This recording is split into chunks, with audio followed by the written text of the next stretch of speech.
Yan yung treasure box na nasa itaas ng bangin. Hindi makikita pag nasa baba ka. Kailangan talagang akyatin. Yan yung tunay na box mga tets. Hindi yan nature. Sabihin naman ng mga basher, nature yan.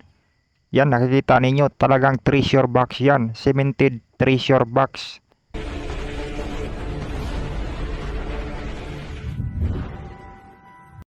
Mga ka-TH, welcome back to my channel. Nandito ako sa area mga TH. Then once again, magandang araw sa inyo. Patuloy lang tayo sa ating exploration, maka-hits din tayo. So, nandito ako sa ibaba mga TH. So, kung makita natin, napakalaking bato yan. So, yan, sobrang laki ng bato mga ka-TH.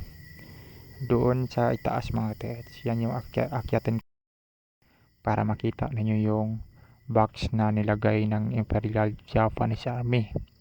As you can see, yan ay man-made. Yan ay talagang nakasit up.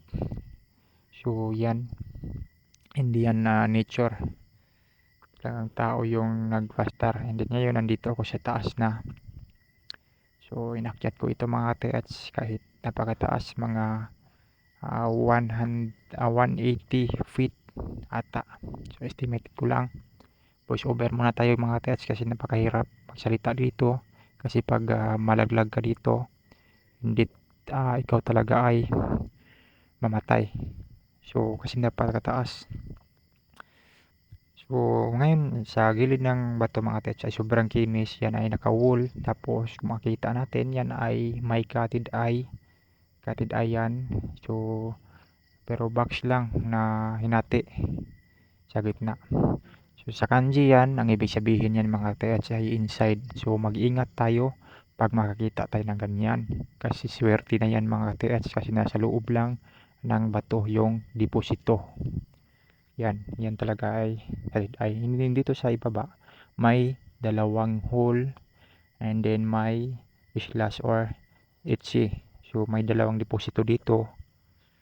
So and then may dot na maliit, tapos yan mga hole yan, 4 na hole yan mga TH.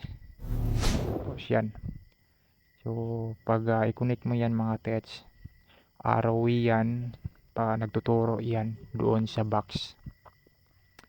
So nandoon yung deposito sa box mga TH. Si pinaghandaan talaga yan talaga ay prepared site. Yan may fire element dyan, and then may arrowway. Yan yung box na nasa taas mga TH. Hindi talaga yan makikita pag nasa ibaba ka. Yan talaga yung box. Mahirap lang dyan.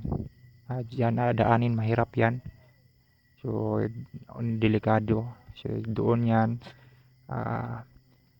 yan dadaanin sa itaas. Diyan sa itaas may box marker. So dyan yung deposito mga TH. Nasa southwest direction yan. Delikado.